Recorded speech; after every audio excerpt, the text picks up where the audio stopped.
and we're excited to host the event tomorrow night at 6 p.m. For more information, please visit maricopa-az.gov.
Hi, good morning. This is Mayor Christian Price and Councilman Rich Vitiello.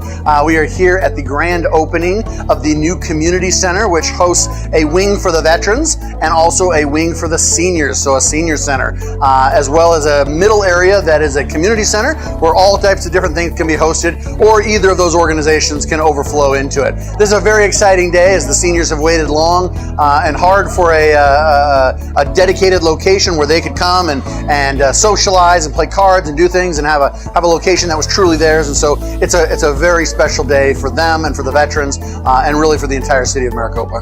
I just also want to thank the past and present councils, city managers, everybody, mayors. I don't want to leave anybody out, council members, but without all that prior, today wouldn't have happened. And as I said earlier, without our veterans, we wouldn't be here today. And again, God bless you and thank you for getting us to where we are and living in this greatest country in the world. That's right. Thank you. Thank you.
Hi everybody, Luis Vila, Communications Coordinator for the City of Maricopa. I'm here inside Copper Sky to give you a little insight about tomorrow night's all-access National Night Out event starting at 6 p.m. I'm also here with the three coordinators event to give us a little more information about what to expect tomorrow night.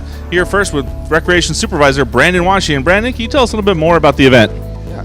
National Night Out is a countrywide event. However, in the state of Arizona, no one else does it. So this is the reason why we wanted to bring it here. It's a free event with a carnival theme. We'll have different bounce houses, some vendors, some video games, and the most important thing is really to interact with your police and fire department here, as well as the community service department participants. Well, thank you, Brandon.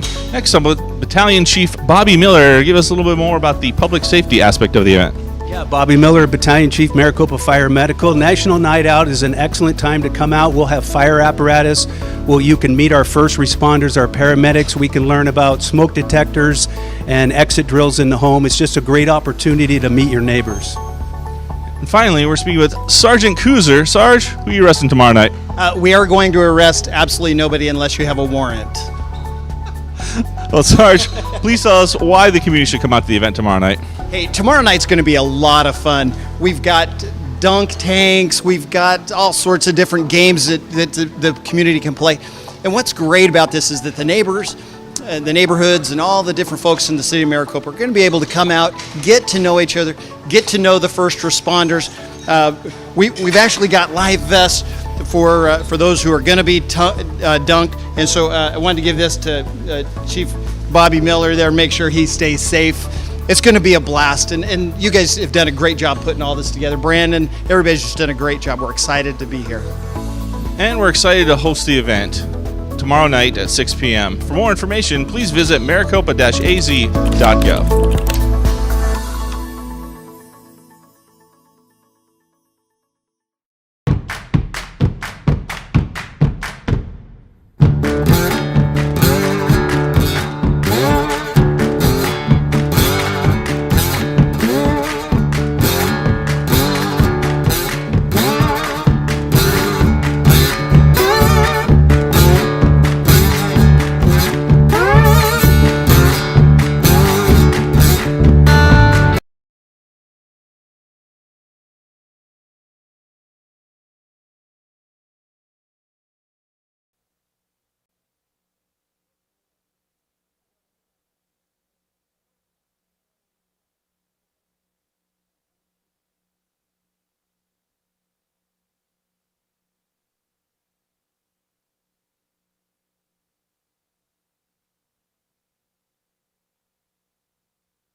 Test, test, test, test.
Thank you for being here this evening. We'd like to welcome you to the City of Maricopa's regular City Council meeting agenda. Today is Tuesday, August 3rd, 2021. At this time, we'd like to have an invocation offered to us by Reverend Arnold Jackson from Mount Moriah Community AME Church, after which we will be led in the Pledge of Allegiance by Councilmember Amber Learman. Please rise. Let's bow our heads in prayer. Oh God, we come to you this evening for this City of Maricopa City Council meeting. We thank you for the City Council. And God, when we look around at the growth of the city, we thank you for the leaps and bounds that it's growing. We thank you, God, for all the things that you have done, are doing, and will do. We pray that the business of the agenda will go forth smoothly tonight. We pray that you continue to bless the mayor and city council, the city manager and staff, and that the Delta variant that's going on, that you would keep that neutralized and in check. Touch everything tonight, and we'll be sure to give you the glory and the praise. In Jesus' name, and we all said, amen. Allegiance to the flag of the United States of America, and to the republic for which it stands, one nation, under God, indivisible, with liberty and justice for all. Thank you. You may be seated.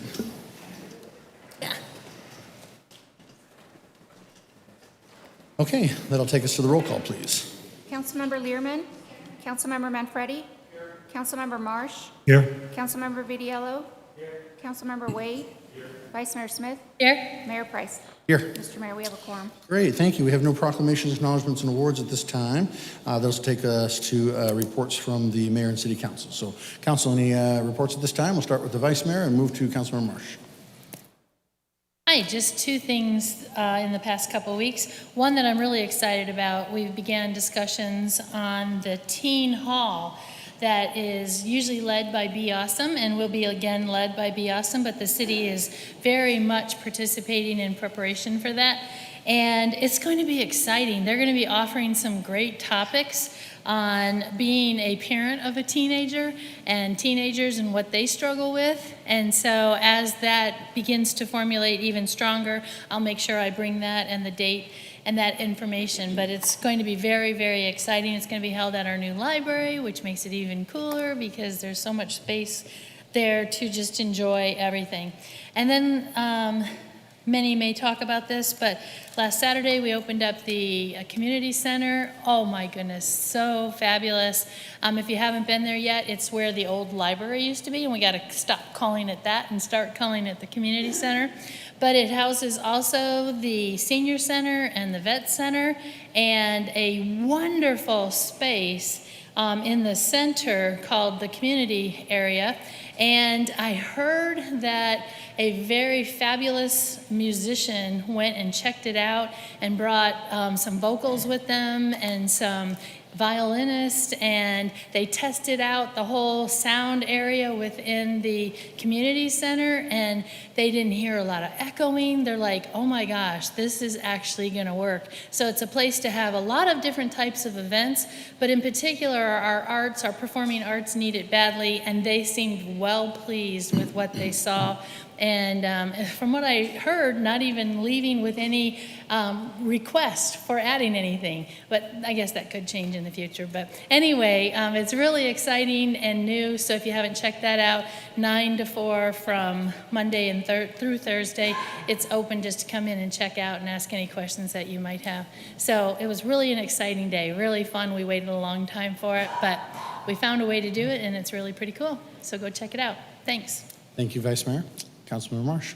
Yeah, I had an easy couple weeks since the last council meeting.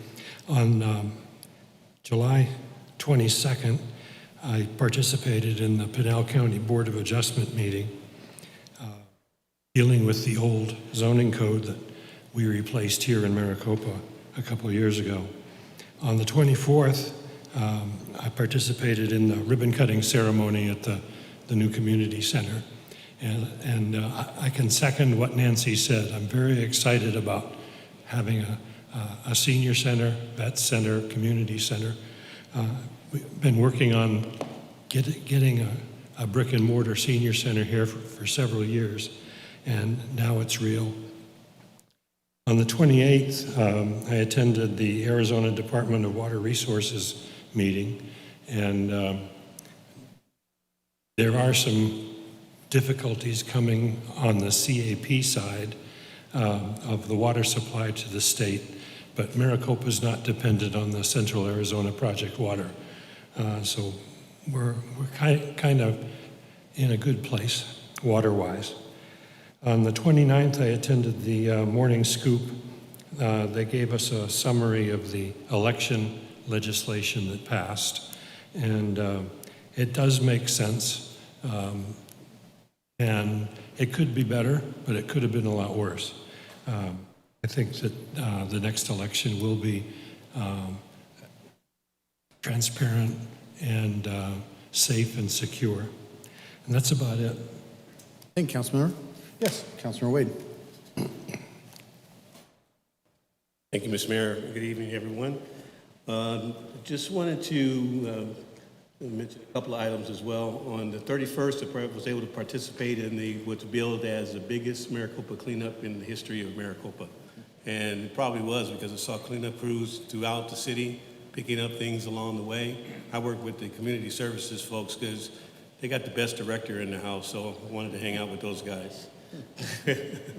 And that was a lot of fun, and it's time consuming, but a lot of fun. And, I'm really sorry that I missed the veterans and the age-friendly open house for the community center. I was actually traveling, got stuck in New York. But I just didn't want to let it go without making a comment, particularly being a veteran and working with the age-friendly people as well on occasion. So I'm ecstatic about the location. It is beautiful. It's nice to see.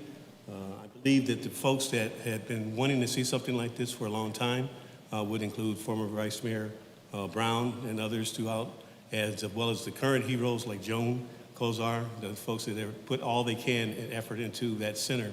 I thought it was great to be able to see it. And I'm very happy. I'm just sorry I wasn't here on the day. I also attended the community land use meeting for Thunderbird Farms, which I thought was very well put together. Rudy, I think you guys did a great job on your presentation. I appreciate it. It was nice to see the optics. Of course, it was put together just as an informational event meeting, but I think as we move forward with the project, we'll probably see some hard use activity taking place. But very well done. I was very impressed with it. Yeah, Mr. Mayor. Thank you. Thank you. Anyone else this time? Okay, very briefly here, we have a very special visitor here tonight, and several visitors, but obviously members of our CERT team, and those are here. We'll get to that here in a few minutes. We also have Mayor Tara Walters from Florence here tonight, so you stand to be recognized, please. Thank you, Mayor. Thanks for being here.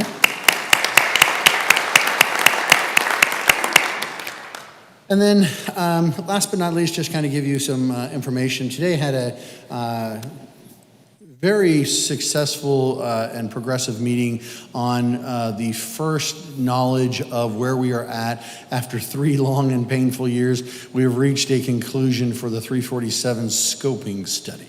Now, it's painful, I know, because it takes forever to get transportation done, but it's the way it goes. And the fact of the matter is that we are very lucky at this time to have Gila River participating as active members of this group, and so we are making huge progress.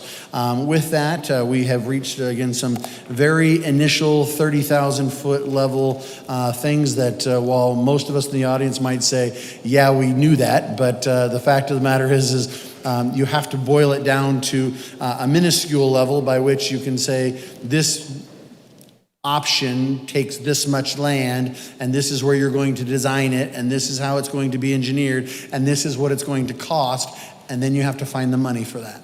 And so it's a whole process in getting there. So I am very happy to report at this time there will be upcoming meetings here in this building, also with Gila River and others, with MAG and Pinal County and City of Maricopa and others. And so those things are very positive, and we're moving forward. We are talking again about things you already know about, but again, it's moving the process forward towards getting to the ultimate funding, because you can't begin construction until you have funding. And so you got to do all these other things first.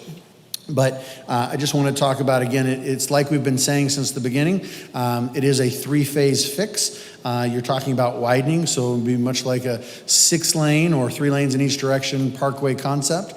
You're talking about a Riggs Road overpass. You're talking about a diamond interchange at the TI, or traffic interchange, that is now Queen Creek Boulevard and I-10.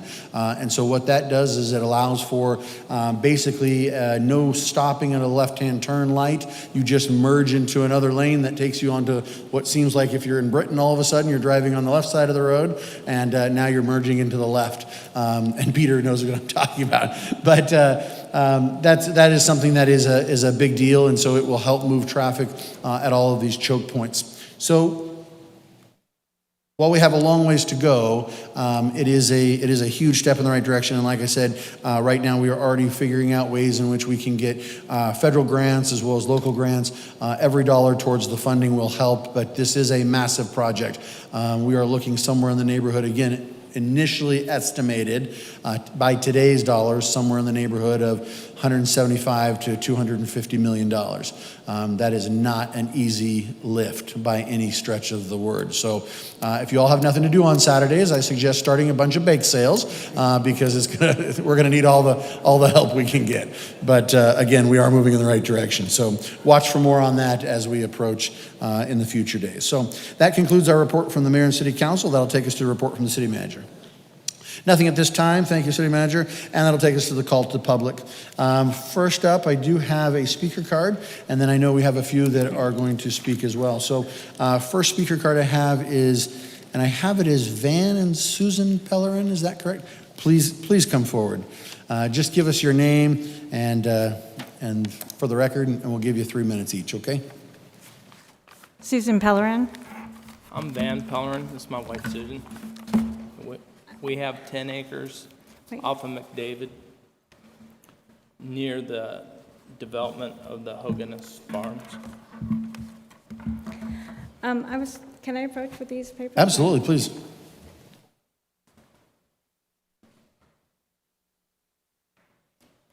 This may give a little insight of kind of where we're at.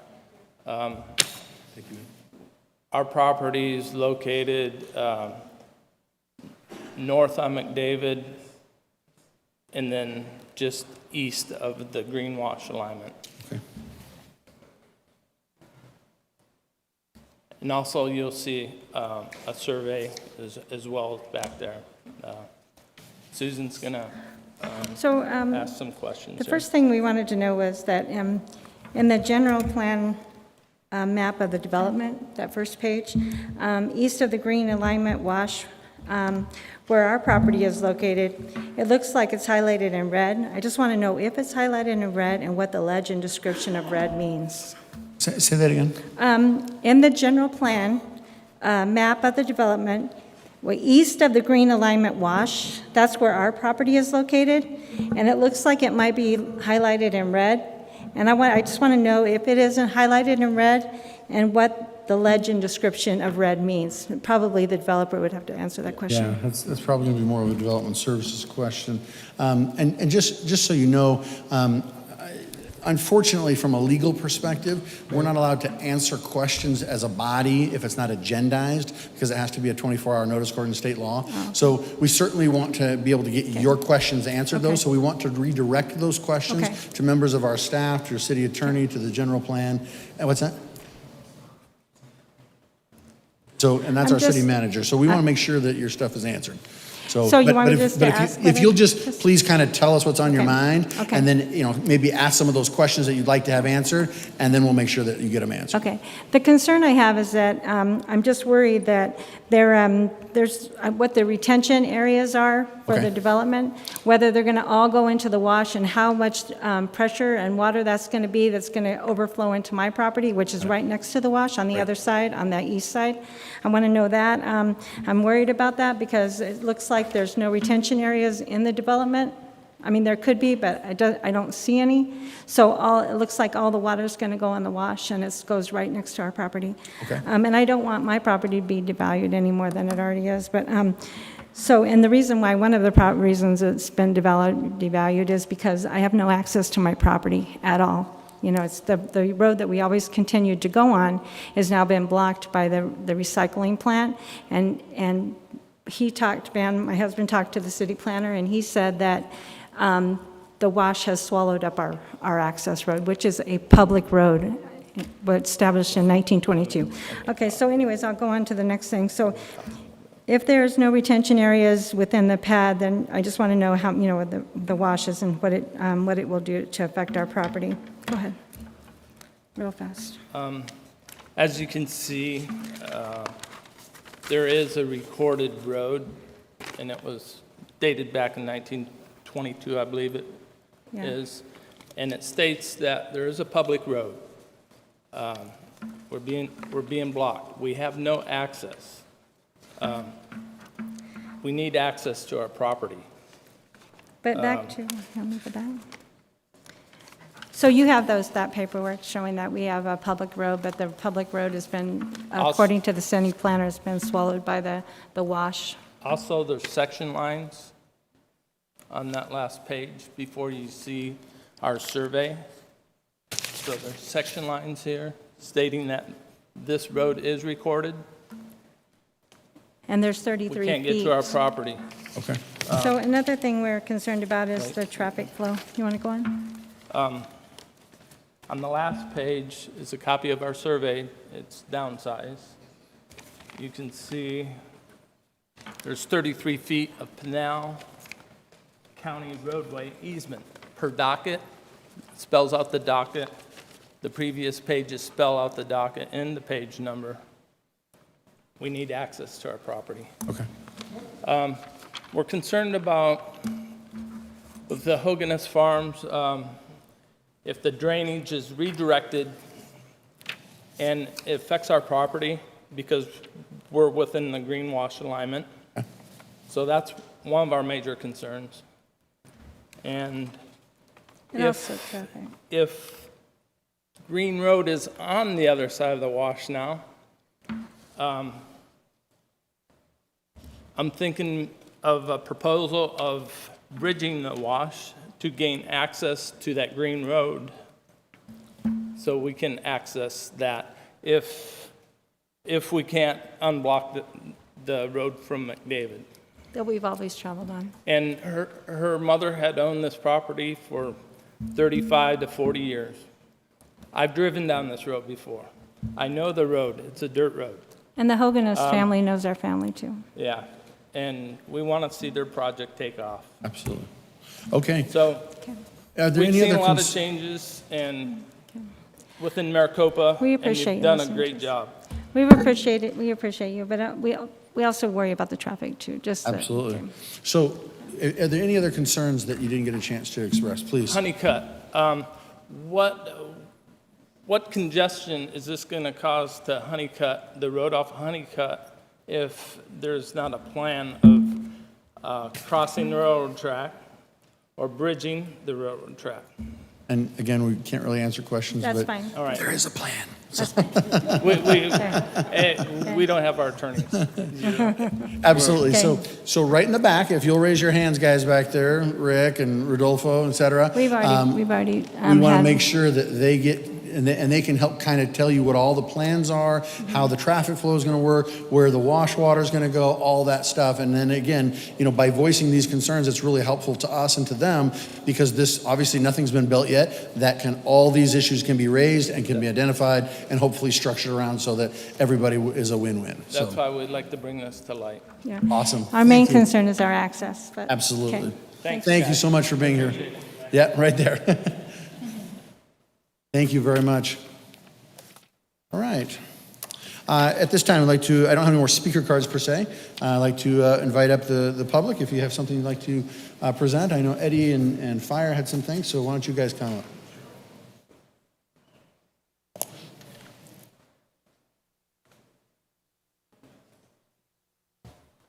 Ladies and gentlemen of the council, Mr. Mayor, Mr. City Manager, my name is Tim Girk. I was recently appointed by Chief Leffler as the head of the CERT program in Maricopa, and it's my privilege tonight to have a celebration.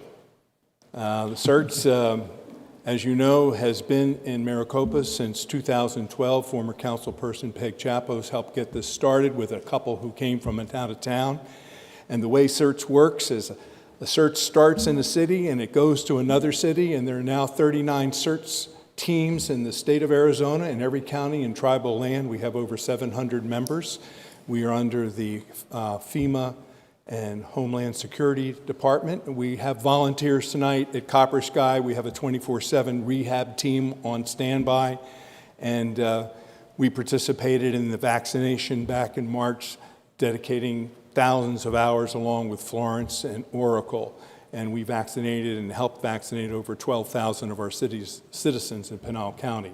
So the purpose of tonight is that we have helped Florence get their program up. Florence is now going to help Coolidge get their program up, and members of the Florence team would like to present an award to one of our members. And with that, I would just like to let the mayor, Florence, have a quick word if she would like. Ms. Walters, thank you.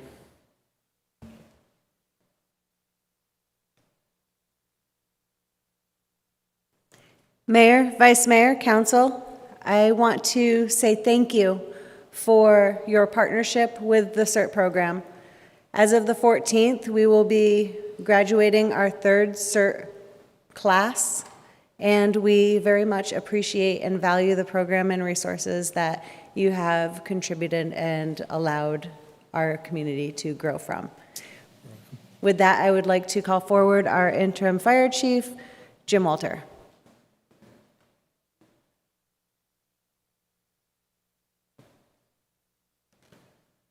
Mayor, members of the council, thanks for having us tonight. I'm going to actually call up our department representative. Engineer Mike Sherm is going to come up and give us a little bit of speech, or a little speech.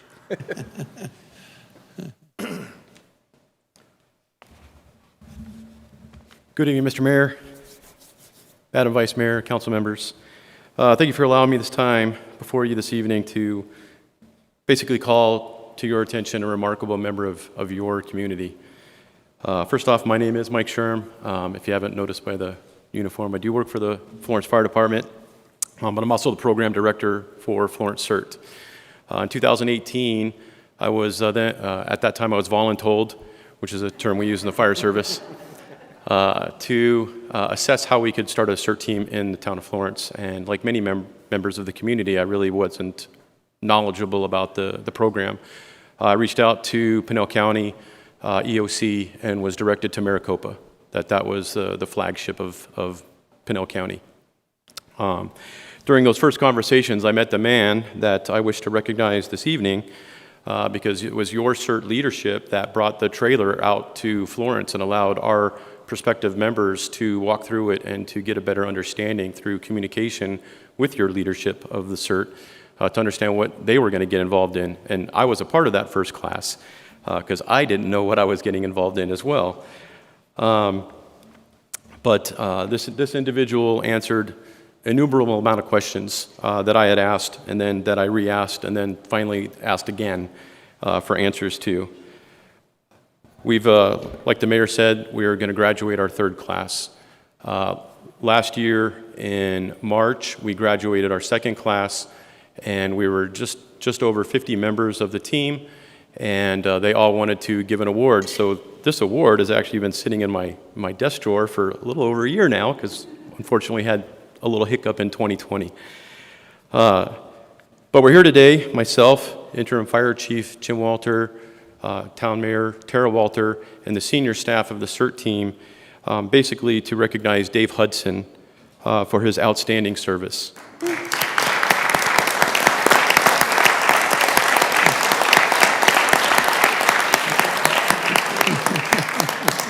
Dave has continued to show his dedication with our latest class of 2021, which will graduate August 14th. Mr. Hudson again graciously showed up each day of class and instructed the majority of the class. Even though most of his jokes land with a remarkable thud, we all appreciate him nonetheless. The city of Maricopa is a much better place because of Dave. His smile is infectious, and his enthusiasm is unparalleled.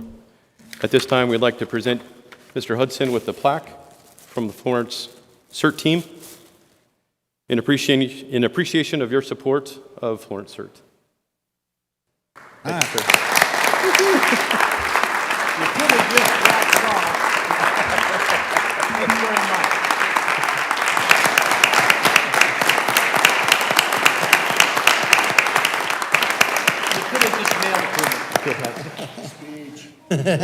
Thank you all. No jokes.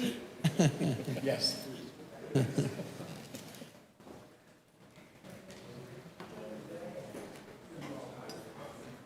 Thank you very much. That's very exciting. Dave, we're really appreciative of you. Thank you to all those who traveled and came to celebrate. Thank you very much. Many congratulations. Our CERT team really is wonderful. We're thankful for everything they do. At this time, anyone else like to approach the podium and call to the public? Please.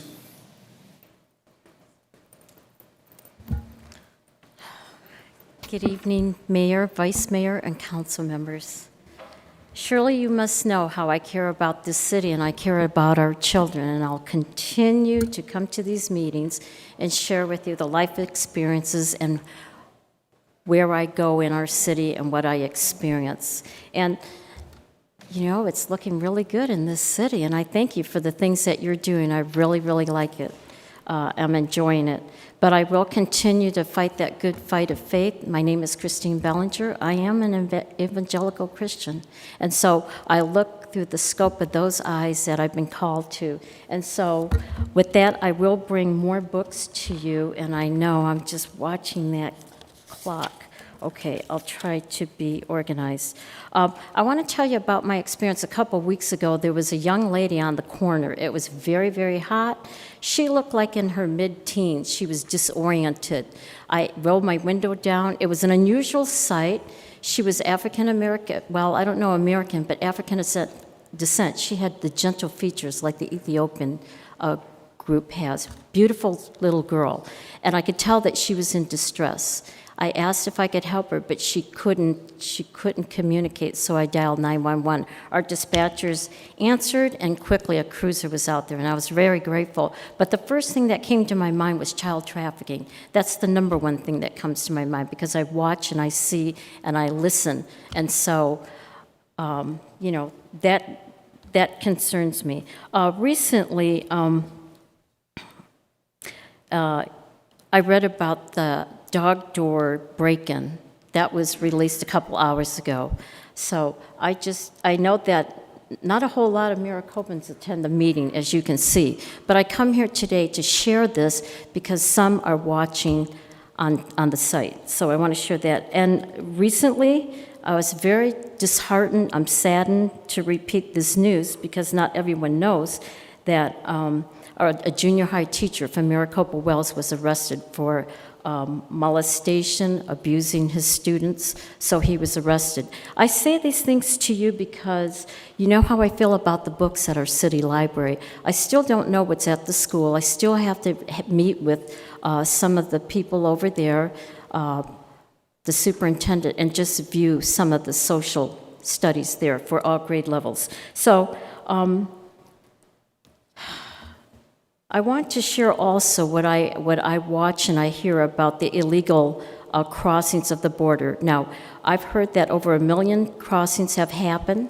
I've heard that, and I don't know if this is accurate, but 135,000 to 175,000 military-age men have crossed our border illegally. Arizona, New Mexico, Texas. Okay, so I'll make this quick. Okay, back to the books. So, they have the display. When you come into the library, they have a display on either side of the librarian desk, the clerk desk there. And one to the right leads into the children's library. So when we highlight books on that display, we want to highlight books that are appropriate. We want it because the children walk past, or children are all over that library, and we want to highlight appropriate books. This book is about a ferret, some kind of a sport. And you know what? Maybe it's in the library, but it doesn't have to be highlighted, is what I'm saying. So, this is ridiculous. He talks about a woman put another ferret down his pants and he didn't have underwear. I don't know. You know what? I had to read some of that. Okay, and then, of course, there's the anti-racist baby. I don't know any baby. This is a parent book, I'm going to guess, but it's in the children's section. So I want to highlight these books and encourage our librarians. Okay, and the last book I want to show you, we highlight America. I love being in this country. I'm like the third generation in this country, and I'm so glad that years ago my family immigrated here. And I love this country. My father was in World War II, and my brother's in the Korean War, and my husband was in the Navy. I come from a military background, so I'm grateful for this country. But if we're going to highlight the country, let's highlight the books, the good stuff, and as it goes around, we can highlight the sad things like the Kent State, 4 dead in Ohio. Now, some of you remember that. If we're going to highlight something about America, I know there's the good, the bad, and the ugly, but let's start with the good stuff first, right? Like 1776. Let's do that, because this is what our children see. We met with the librarian, my group. We had a meeting with the librarian, Andy Gallegos, with the director, Nathan. And I have to say I wasn't enthusiastic about that meeting. I just wanted these books about homosexuality, about lesbian, about transsexuals, all these, the gay ABCs, I brought that to you. I just feel like there's a good location for it in our library, appropriate location. I'm not denying anybody over the age of consent. But my responsibility as a grandmother, a mother, a citizen, a human being, and as a Christian is to protect our children. So I'm going to close with this. I want to encourage you and ask, who of you will stand up and protect our children? Which one of you will go forth and protect our citizens from all this news that we hear about the illegal immigrants coming in. I don't see Chief Hughes, which I'll meet with him again. I have met with him in the past, very nice man. But I want to know that I'm protected as much as we can be protected. You know, they want to go door to door now. The one identifying as the president at the White House, he wants to send door to door for us to get the jab. I have my opinion about that. I'm researching, and I can bring some very interesting information. They don't want to put the ingredients in that. You know, if someone else wants to get it, that's fine. Those who don't want to get it, that's fine. But we have freedom. You know, there's things in there they do not want to tell us. It's classified. So I'm going to close with this from the book of Mark, chapter 9, verse 42. But whoever causes one of these little ones who believe and trust in me to stumble, that is to sin or lose faith, it would be better for him to have a heavy millstone, one requiring a donkey's strength to turn it, were hung around his neck and he were thrown into the sea. So, you know what, I take that seriously, not literally that, you know, the millstone, but when I walk around and at that library, our library that we're paying for, I want to see good things. And I'm hoping that the librarian will come around, I'm hoping that Nathan will come around, and those will want to meet and come together with the citizens of Maricopa so that we can find an appropriate location. I don't want to deny anybody, but I do want to protect the children. So thank you for hearing me. Thank you very much for your comments. We appreciate it. All right. Anyone else at this time like to come forward? Okay, seeing no one, we'll go ahead and close the the call to the public. Thank you very much for your participation this evening. That'll take us to item 7, which is the consent agenda. Mayor? Yes. Quick comment, if I might. Please. I wanted to clarify that the questions asked earlier, although legitimate questions, are not relevant to the agendized discussion. The agendized discussion is zoning only. We haven't even done the engineering design. We've understood the questions they're out there talking now. The land in question is not in the development area. I can assure them that no stormwater will come onto their property, and we'll look at all the questions you've raised. But I just want to clarify for the public that the issues raised are not relevant to tonight's action, but are relevant to future actions. Absolutely. Does that make sense? Okay, thank you. Certainly. Thank you for addressing constituents' concerns. And then please keep us posted on how things progress. Again, Council, is there anything that you'd like to pull from consent or items that you have questions on consent at this time?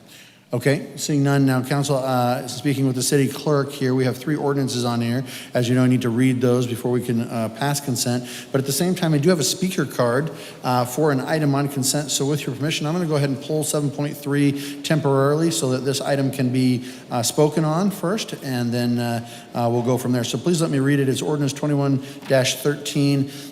This is item 7.3, the ordinance of the mayor and city council of the city of Maricopa, Arizona, approving and adopting an amendment to the city's zoning map to rezone approximately 528 acres of land generally located on the northeast corner of West McDavid Road and North Green Road within the city of Maricopa incorporated limits from industrial CI2 to planned area development PAD as described in case PAD 21-01. The parcel of land is located in a portion section of 20 and a portion of north half of section 29, Township 4 South, Range 3 East of the Gila and Salt River Meridian, Pinal County, Arizona. This is for discussion and action. So if Mr. Jim Bell is there, would you please come forward to speak on this item as you have submitted a speaker request?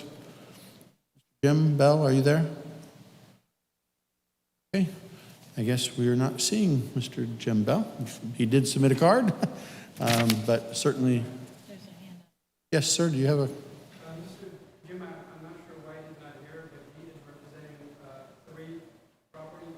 Okay.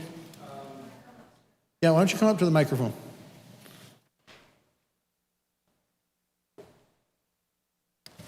Good evening. Please. Mr. Jim, I believe, I don't know where he's at. However, he is a lawyer for 3 of the properties that are impacting the development that's mentioned here in 7.3. And I believe there were a few concerns we had. I guess we'll wait to understand what improvement have been made to those points that were discussed in the last city council meeting. But really our concerns there was, number one, the access, of course. In the last meeting, we did see that there was another access point added.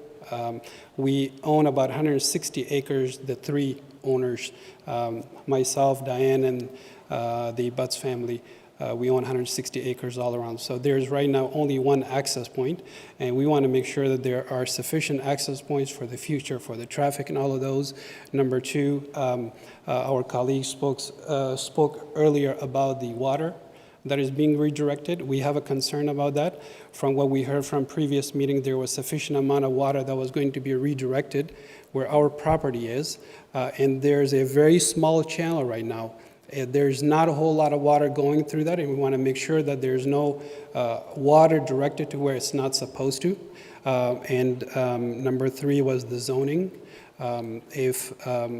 And we welcome this development, obviously, and we want to make sure that it happens. However, we want to make sure that it doesn't impact our property. Along the northern side, there's a industrial zone listed right now, which could significantly devalue our property. So these are the few concerns that we had, and we just want to see how this progresses or what update do they have right now. I guess that's the only reason we want to make sure that our lawyer is here, our concerns are being represented here. So that's pretty much it. We just want to follow the progress. We want to make sure that our concerns are being addressed. Absolutely. We appreciate you being here and appreciate you voicing those concerns. Also, I would direct you again to the city manager and to Rodolfo over there, just like the previous couple, so you can certainly hear your concerns again, more in detail, more in depth, and then you can have a conversational back and forth with them as well. So thank you very much for being here. Thank you for your time. Thank you. Please keep us posted. Thank you. And Mayor, just to clarify once again, we're not approving any design tonight. That will come later, and there'll be other opportunities. Tonight's just an amendment to a development agreement that was actually written a decade or so ago, and the zoning. So all of those issues there'll be other meetings. Pay attention specifically to the Planning and Zoning Commission meeting agendas. And Byron, standing right behind you, he'll give you his card so you can get contact with him, and he'll make sure you're copied on everything that goes out. So. Thank you. Thank you very much for participating. Appreciate it. Okay, and then with that, I will go ahead and leave that on the agenda then under consent. Let me read 7.2. This ordinance 21-15. This is an ordinance of the mayor of the city council of the city of Maricopa, Arizona, amending section 2-10- 040 of the Maricopa City Code to change the basis for the calculation of the majority of votes cast at a primary election. This is for discussion and action. And then also ordinance 21-14, an ordinance of the mayor and city council of the city of Maricopa, Arizona, approving and adopting an amendment to the city's zoning map to rezone approximately 28 acres of land generally located on the southwest corner of Honeycutt Road and Gunsmoke Road within the city of Maricopa incorporated limits from the general business CB-2 to multiple unit residential RM as described in case zone 21-02. The parcel of land is located in a portion of section 25 of Township 4 South, range 3 east of the Gila and Salt River Base and Meridian, Pinal County, Arizona. This is for discussion and action. So council, with those official readings, I believe that those are all the ordinance on the consent agenda. Any other additional questions or concerns on consent? If not, can I have a motion to approve, please? Have a motion? Is there a second? Second from Councilmember Wade. Any further discussion on these items? Seeing none, all in favor say aye. Aye. Any opposed? Motion carries unanimously. Thank you. That'll take us to regular agenda, which is section 8. So 8.1, this is the mayor and city council shall discuss and possibly take action on making an appointment to fill the vacancy on the age-friendly Maricopa Advisory Committee. This is for discussion and action. And I don't actually know who's making that appointment tonight. It's Councilmember Manfredi, please. Thanks for allowing me to make this appointment today. I'm going to be appointing, she couldn't make it today because it was last minute notice and stuff, but the person I had on there gave me a call and said he just could not make the meetings. They were just conflicting with his family. And so I'm putting Doreen Travalt on there.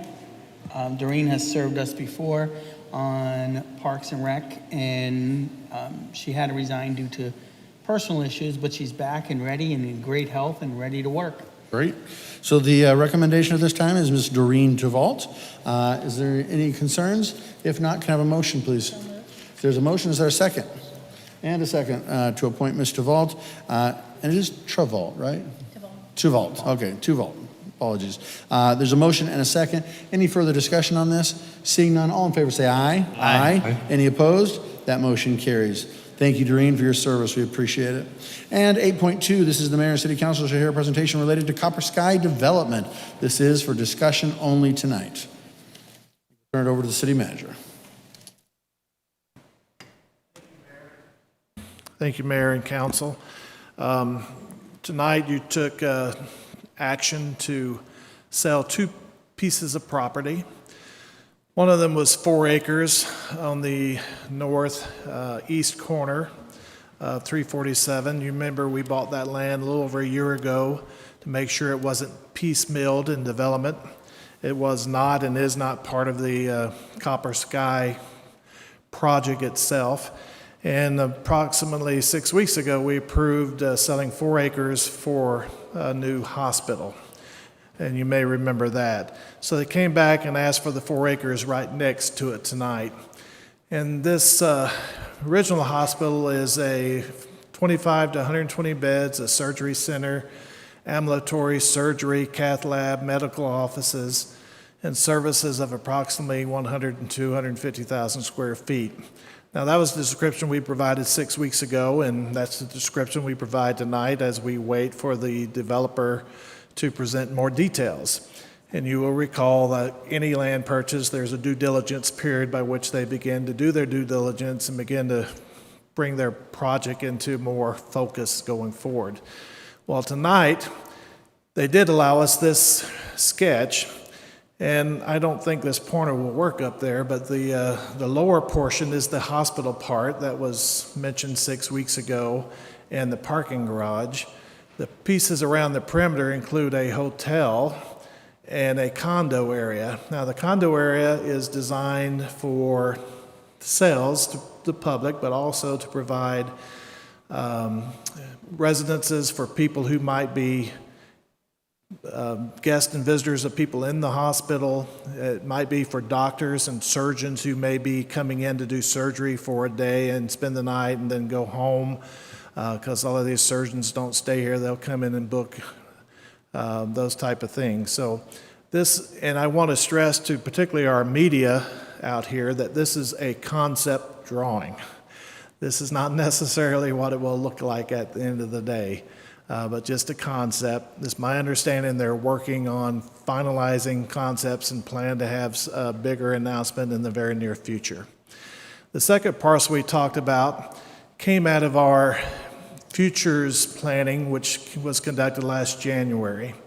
And we let the world know then that we had a prime piece of property on front of 347, which was currently being used for the dog park. Now, I want to say right off, we're getting ready to talk about the dog park, and we have that resolved, and then we'll have that presentation in just a minute. But let's get past that one. But what's being proposed now is what's on the board, and again, concept, right? But we're talking about a behavioral health hospital. And the behavioral health hospital is just what it says. It's, 4 out of 10 people have some kind of issues. It might be addictions, it might be mental issues, it might be stability issues. They will have beds for short-term stay if they have to help patients. This is not for major issues. This is your grandmother, your cousin, your aunt, people who just need marriage counseling or any of those type of things that will be a part of this. Part of it, too, will be sports psychology. Sports psychology it's for our local youth athletes, but it's also for collegiate and professional athletes as well. And you think, well, who would come here as a professional athlete? You might be surprised once you hear the rest of the project. You also see the Innovations Lab. This is exactly what that is, a place where upstart businesses can come, research and development. I will tell you that they're working with a local university to put together opportunity now to have a almost like an incubator opportunity for new business creations, ideas, inventions, those type of things, which I think are important. You move over to the pink building and you have a lot of office space. As you know, office space is a premium in this city. You can't find office space. Right now, I think our vacancy rate is less than 0.1%, something like that. But also you'll see it says movie studio and makerspace. Now that's not where you go watch the latest, Black Widow movie, but this makerspace is for entrepreneurs to come together who can begin to share ideas and talk about concepts. It's the same thing that, the first computer came out of someone's garage. It all started with this type of maker concept. And then you see down below in the green a residential area, and then you see the blue area, which says sports science. And this is designed to support a growing community, and I will just say particularly soccer, not only on a youth level, but a collegiate level and perhaps even an international level. With some great opportunities. Now, I'll tell the media again, this is about all I know. You have to wait for the developer to come forward with the rest of it.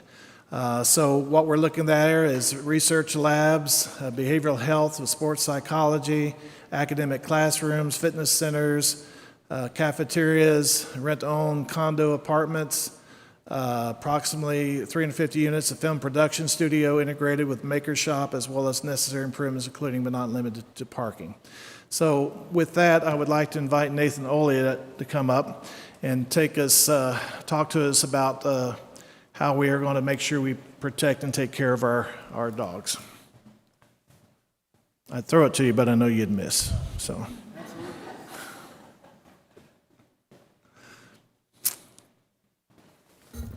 Don't let my athletic figure fool you. I'm absolutely a klutz. When Rick asked me to talk about dog parks, I'm like, oh, great, I'll get a chance to present. And then I saw Dave get his award, and I said, oh, it's just a ruse to give me another award. But we made it all the way to here, and it doesn't sound like there's an award coming. But so when opportunity barks, we do have the Pooper Scooper Award. That's coming. That's it. 3-time recipient of that already. All right. So what we have now, we've got a dog park there in Copper Sky, as we all know. But what the challenge is that it's a long ways away for people. Not necessarily in mileage, but if you're coming from Tortosa, as you can see on, I learned how to do this while I was preparing. You can see it's about 6 miles, as the bird flies from Tortosa, but that's 20, 25, 30 minutes, depending on what time of day you're coming.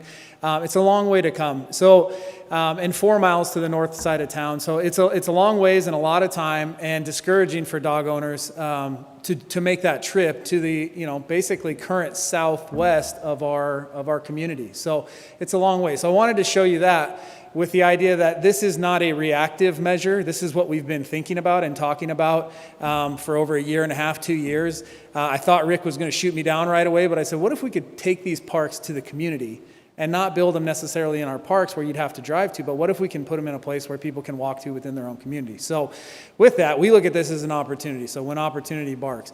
So the big part about dog parks is most of the benefits are limited by proximity to each facility. So you talk about the benefits of safety, about people on the streets with their dogs, walking and seeing the issues, reporting issues, and being able, frankly, from the health standpoint, just to be able to walk to a place within your neighborhood. But currently, a majority of them have to drive, as we just discussed. So it also means that our one dog park is everybody's dog park, and so that means a lot of dogs, a lot of people, and a lot more opportunity for volatility and frustration from different dog owners, because dogs are not as smart as humans, where we interact perfectly together all the time, right? No one ever gets in arguments or discussions. Dogs do too, right? And then when they do, they're just like our kids. So we got one, everybody comes together, they don't really know each other, so that's another benefit of having it into our community as well. So we need to spread that wealth, and with this transition, this opportunity, we plan to match or exceed the current acreage with this first initial step, and create smaller parks in and around our developments that will hopefully be connected by our trails and walkability in those areas. And then, like I said, more spaces means less crowding. It's going to mean less people converging onto one space. What we've already been doing, as I said, for the last year and a half, 2 years, is working with current developers and talking about dog parks as a preferred amenity. And we've seen a good reaction. So there's currently 6 plans currently in the works from developers to put dog parks in as an amenity the same way you'd see a children's playground now in a lot of empty spaces. And I know in your current communities, you can think of a green belt that nobody ever uses. And now we're asking our developers, let's be smart. Let's talk about how we can use that space. That would be a place where people who might not be looking to do any good are hanging out. Now we can put people who care about their community and who are advocates for their dogs and for their community in that place at all hours of the day, and they can walk to get there and see all of the community on their way. So, and then the potential for dog parks in built-out communities. We've already had a few discussions with some HOA leadership about the opportunity to potentially bring some into built-out communities if they have an unused space. How can we work together to find funding to build those dog parks and help support the initial startup of those dog parks, and then let the HOAs have that as an amenity in their area too. I think once they see what these new developers are bringing, they're going to, why can't we do that? It's relatively inexpensive. You're talking about fencing, you're talking about gating, and then you have a brand new amenity that you get to offer to your community, and that means, you know, parks increase property value. Just remember that at budget time. All right, so what we're thinking about initially is with 3 opportunities with land we do control from a city perspective, we have 3 opportunities. So we're absolutely want to assure our dog owners out there and our dog park users that there will be a park open before our current park closes. There will not be a lapse in service. There will be a park open. So, and our hope is to open as many as 3 before that, maybe not before that happens, but within proximity of that happening. So, and that just gives you an idea. You remember the first map where it was 6 miles. If we can put 3 parks in these areas, how much more that city covers, or how much more of the city is covered, and that proximity is there, and would encourage people to utilize the dog parks. And then this is my vision here for down the road. And so don't be too shocked. But if we get this done, I will be making a national tour to all Parks and Rec departments to explain what we've done here in Maricopa, similar to what's happening with esports. So this is what a 1 mile looks like. And all of these are places that are in current developments or in developments that'll be coming along. And you can zoom in if you want to, but that's what it could mean for our community, and as far as connectivity and things like that, to be able to walk within 1 mile to the dog park from your own home, passing your neighbors, learning other people who share your interest and have dogs as well. That's really about connecting community, and walking to and from your home and seeing what's going on, I think would be a powerful thing and a good part to have in our DNA. So that's what's kind of on the horizon, and that's what's way down on the horizon as we go forward. So any questions? Council, questions at this time? Yes, Councilmember Vidal. So, Nathan, I think it's a great idea. I think it would actually have people join together in their communities a lot more than having to go 6 miles, 4 miles away. How will you determine for the first, let's say, 2, where they would go? What would be the parameter that you would want to look for? Population, accessibility? How would you choose that? Well, I think the first thing, and Rick, jump in wherever I step out of line here, as I know you will. The first thing we want to make sure we have is the ability to open one before the other ones, before our current ones close. We don't want that lapse in service. That's the first priority. So we have city-controlled property and ideas of where to put that. But I'm already on a few, hopefully, agendas for the HOAs in the next month or 2 to look at HOA spaces that would be interested in having this, and potentially funding the first couple directly from the sales of the property and into the HOAs. So more to come on that. We don't want to promise a location anywhere and then that changes, but we want to look for the best opportunity to connect that long-term vision rather than set something up that would then become redundant if the HOAs jump on board and want to do this. So we're going to take some time with that. Okay, and then what about maintenance of it?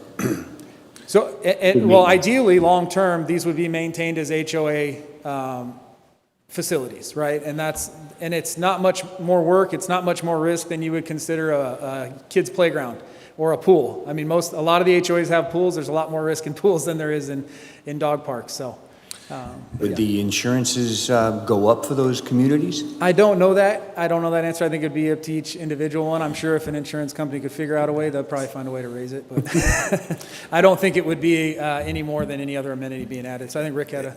Yeah, if I may, counsel, the first one we can guarantee a location on, and that will be at Copper Sky, just in a different portion of Copper Sky. And the first three will probably all be on city properties that we already maintain. So the cost will be minimal and no changes in liability or insurance. Obviously, there's, we already find even the new apartment complex is built a mini dog park. It's a small one, but that's a small community. So that's becoming a growing amenity. The number of dog owners in our community is significant. We estimate there's about 20,000 dogs. Now, they don't all come out to parks. But one thing I do want to say for the record is while they're walking to the park, the dogs have to stay on a leash. When they get to the park, they can be unleashed. So I just want to get that out there. Any other questions? Other questions, council? This time. No, I think that's an interesting concept. I think that there's a lot to be said, and it can be interesting to see things change, especially when living through it, to see there was such a long time and waiting to have a dog park, and then to see it in its current location was a great thing. But I think I really understand as we expand as a city, how nice it would be to have a lot more in neighborhood, closer within walking distance, less traveling, certainly have a multiplicity of these things. And frankly, there's a cost share involved, right? I mean, if these amenities are going in with a development that is happening right out of the ground, that's certainly something that adds and lends to the marketability of the neighborhood. So right. I think there's value in that, and I certainly think that we certainly don't want to have a lapse in any of our current services, but just like we talked about, the three will replace the one and be of an equal size across the three of them. So, but that being said, I think that having many would be a valuable concept across the city overall in the long term. So excited to see where that goes. So please keep us posted. All right, thank you. Great. Again, this was for discussion only. Council, do you have any other questions, not just on the dog park issues, but on some of the other things that we talked about earlier? Okie doke. I too am very excited about that. Thank you, Rick, for that presentation. Thank you to Peter, who was in the audience, and his wife, Diana.